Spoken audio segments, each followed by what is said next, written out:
జలబండి కట్టినో గమ్యం మేడారం అన్నారో సమ్మక్క సారక్క జాతర కని సై సై అంటూ కదిలారో దుప్పుల దరువులు అదిరేలా ఊరు వాడ ఊగేలా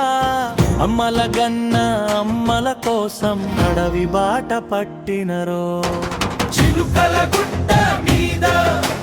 చిందులు వేసే తల్లి సారక్క తల్లి